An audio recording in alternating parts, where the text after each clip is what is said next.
ये राजा हफ्सी की औलाद हैं और ये आज मस्त गर्मा गर्म पकवान खाने जाता है। खाने को दे रहे। लेकिन तभी अचानक थाली में रखे बिस्किट जिंदा हो जाते हैं और भागने लगते हैं। बिस्किट जिस भी खाने को छूते हुए भागते हैं वो खाना जिंदा हो जाता है और तभी एक बिस्किट नूडल्स के अंदर घुस जाता है और नूडल जिंदा होकर दोनों सिपाहियों को बांध देता है और राजा को भी बांधकर तंदूरी पर बैठकर उड़न छू हो जाता है। तभी एक सिपाही भागता हुआ तंदूरी लेकर आता है और उड़ने की कोशिश करता है और नीचे गिर जाता है। अभी साला मुर्गा भी उठ खड़ा होता है। तेरी बहन का। वहीं राजा का एक सैनिक गवर्नर के पास आता है और उसे बताता है कि राजा को किडनैप कर लिया गया है। तभी गवर्नर राजा को वापस लाने के लिए राज्य के 2 सबसे शातिर जादूगरों को बुलाता है, क्योंकि इन्होंने एक बार बीच बाजार से सोने की मूर्ति गायब कर दी थी, लेकिन इन दोनों के बीच बिल्कुल भी नहीं बनती। वही हम हंसल को देखते हैं जो अपने फेक जादू की मदद से लोगों को बेवकूफ बनाकर काफी सारा पैसा कमा लेता है। लोगों का पागल बनाने के बावजूद भी हंसल दिल का बहुत अच्छा इंसान था, क्योंकि मैजिक शो के बाद एक लेडी अपनी बहन को लेकर हंसल के पास आती है और वो अपनी बहन के इलाज के लिए हंसल से मदद मांगती है। तो हंसल उस लेडी को ढेर सारा धन उसकी मदद में दे देता है। थोड़ी ही देर में वहाँ पर हंसल की बहन ग्रेटल आ जाती है जो उसे वहाँ से ले जाने के लिए आई थी, लेकिन हंसल अपनी बहन से बचकर वहाँ से भागने की कोशिश करता है, पर किसी तरह उसकी बहन उसे पकड़कर वहाँ से SMCA के हेड क्वार्टर ले आती है, जहाँ पर एजेंसी की हेड हंसल से राजा के बारे में पूछती है। लेकिन हंसल साफ मना कर देता है कि मुझे राजा के बारे में कुछ नहीं पता। ये सुनकर हेड हंसल को राजा के गायब होने की खबर देती है और हंसल से किंग को वापस लाने की मांग करती है, जिसमें हेड हंसल को उसी की बहन ग्रेटल के साथ इस मिशन पर भेजते हैं। लेकिन ये बात ग्रेटल और हंसल दोनों को पसंद नहीं आती, क्योंकि ग्रेटल को लगता था कि हंसल किसी भी काम का नहीं। ये देखकर वहाँ की हेड उन दोनों को एक ऑफर देती है, जिसमें वो कहती है कि अगर तुम दोनों 2 दिन में राजा को वापस ले आए तो तुम्हें ढेर सारे पैसे मिलेंगे और साथ ही हंसल को मेडिसिन का लाइसेंस भी मिल जाएगा और ग्रेटल को बेस्ट एजेंट का अवार्ड। ये दोनों ही ऑफर उन दोनों के लाइफ का सबसे बड़ा गोल था, इसीलिए वो दोनों ना चाहते हुए भी इस मिशन के लिए तैयार हो जाते हैं। इसके बाद ग्रेटल और हंसल को मिशन के लिए ढेर सारे गैजेट्स दिखाए जाते हैं, जिसे देखकर वो काफी हैरान हो जाते हैं। SMCA की एक एजेंट उन दोनों को मिशन में काम आने वाली बहुत सारे हथियार को देती है, जिसमें एक स्पेशल चश्मा होता है जिसे पहनने से वो मैजिक को बड़ी आसानी से देख सके, और एक मैजिक बॉल देती है जो बड़े ही आसानी से दीवार में होल कर दे। साथ ही एक ऐसा सायरन भी देती है जिससे आसपास मैजिक होने पर वो सायरन ग्रीन से रेड हो जाए। जिसके बाद वो ग्रेटल को एक लिस्ट देती है जहाँ से राजा के लिए खाने का सामान आया था। लिस्ट को देखकर हंसल को शक होता है कि जरूर ये कोई लोकल दुकान शॉप का काम होगा, इसलिए वो ग्रेटल के साथ उस शॉप पर जाने के लिए मान जाते हैं। वही कहानी में हमें एक ब्यूटीफुल लेडी एल्विरा को देखते हैं जो एक जहरीला खाना बना रही थी और वो उसमें एक अजीब कीड़ा भी डाल देती है। यहाँ एल्विरा के नौकर वहाँ के बिस्किट और कप केक होते हैं जो उस लेडी की हर बात माना करते थे। तभी वहाँ पे वो मैजिकल नूडल्स किंग को लेकर आते हैं। किंग जब उस लेडी को देखता है तो वो उसे पहचान जाता है, क्योंकि ये लेडी कोई और नहीं बल्कि उसी की पुरानी शेफ एल्विरा थी, जिसे राजा ने खाने में काला जादू मिलाने की वजह से राज्य से निकाल दिया था और इसी बात का वो राजा से बदला ले रही थी। राजा बचने के लिए उस लेडी को ढेर सारे पैसे देने की बात करता है, लेकिन एल्विरा राजा को अपना जादुई सीरम पिलाकर उसे अपने वश में करना चाहती थी, ताकि वो राजा के साथ उसके राज्य पर भी राज कर सके। इधर ग्रेटल और हंसल एक पेस्ट्री शॉप पर पहुंचते हैं, जहां पर वह लोगों के बजाय कुछ कपकेक्स होते हैं।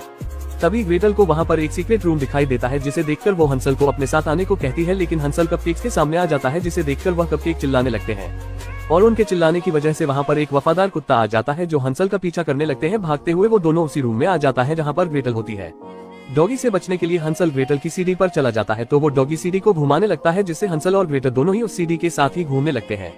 इससे वहां पर रखी वो सभी जादुई सीरम उनके ऊपर गिरने लगते हैं और आखिर में एक ऐसा सीरम उनके ऊपर गिरता है जिससे वो दोनों काफी छोटे हो जाते हैं। ये सब देखकर हंसल काफी परेशान था, तो इस पर ग्रेटल कहती है कि ये उस सीरम का कमाल है जिसे बाबा यागा बनाया करते हैं। जिसके बाद इस मुसीबत का हल ढूंढने के लिए वो दोनों वापस से सीक्रेट हेडक्वार्टर आते हैं, लेकिन कोई भी उन्हें पहचान नहीं पा रहा था, जिसकी वजह से वह उन्हें एजेंसी से बाहर भेज देते हैं। ये जाने की बहुत कोशिश करते हैं, लेकिन ये अंदर नहीं जा पाते, जिस वजह से ग्रेटल हंसल को कहती है क्यों ना हम यागा बाबा के पास चले, वो हमें ठीक कर देंगे।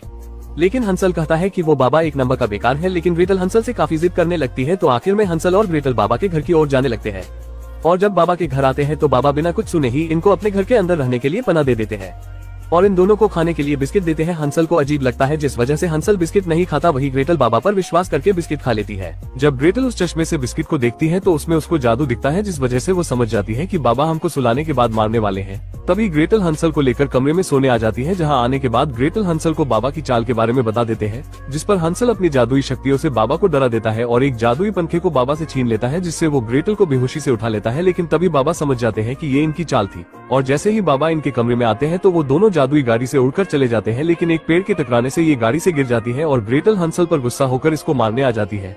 वही एल्विरा राजा को अपने वश में करने ही वाली थी, तभी यहाँ कप केक आ जाते हैं जो एल्विरा को कहते हैं कि फैक्ट्री में हमला हुआ था, जहाँ उन्हें ग्रेटल की एजेंसी का बैच मिलता है, जिससे एल्विरा समझ जाती है कि ये राजा को ढूंढने आए हैं, जिस पर एल्विरा एक मॉन्स्टर को भेजती है ताकि ये उनका काम तमाम कर दे। वही एक ऑक्टोपस इन दोनों को पकड़कर मरमेड की रानी के पास ले आता है, जहाँ रानी समझती है कि ये कोई जासूस है जिस पर वो इनको मारने वाली थी। तभी एक छोटी सी मरमेड आती है जो उसके गले में वही लॉकेट देख लेती है जो एक मरमेड ने ग्रेटल को जादूगर से जान बचाने पर दिया था। तभी मरमेड रानी इनको छोड़ देती है और इनको कहती है कि एल्विरा ने हमारे सभी कपकेक पर हमला कर लिया है और उन्हीं की मदद से उन्होंने राजा को भी किडनैप कर रखा है ताकि राजा को अपने वश में करके राज्य की रानी बन जाए। ये सुनकर हंसल और ग्रेटल एक डॉगी को लेकर कपकेक का पीछा करने लगते हैं और पीछा करते करते वो एक जादुई दरवाजे से अंदर आ जाते हैं जहाँ उनको एक ट्रेन दिखती है। उस ट्रेन पर बैठकर दोनों अपने अपने दिलों की बात करने लगते हैं और दोनों को एक दूसरे के साथ समय बिताकर भाई बहन का खोया हुआ प्यार उमड़ जाता है। और देखते देखते ये महल तक पहुंच जाते हैं जहां ये केक की तरह कपड़े पहनकर महल के अंदर आ जाते हैं और इनको राजा भी मिल जाते हैं।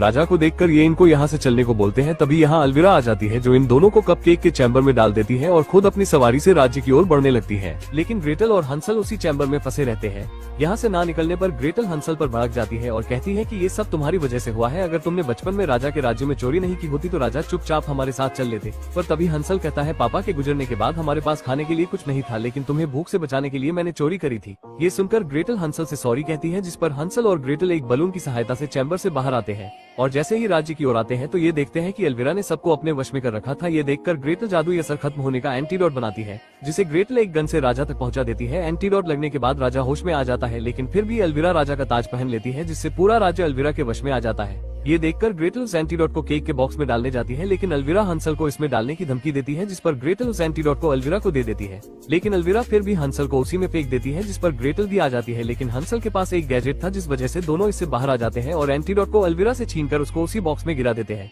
और फिर ऊपर से एंटीडोट भी उसी में मिला देते हैं, जिससे एल्विरा मर जाती है और राजा के साथ प्रजा भी बच जाती है, जिस पर राजा इनसे काफी खुश होते हैं। वही ये दोनों अब एक साथ रहना ही पसंद करते हैं, जिसमें ये काफी मस्ती किया करते थे। और इसी के साथ ये इमोशनल कहानी यही खत्म होती है। और ऐसे ही मजेदार कहानी देखने के लिए आप बस लाइक करें। हम एक नई कहानी के साथ जल्द पेश होंगे।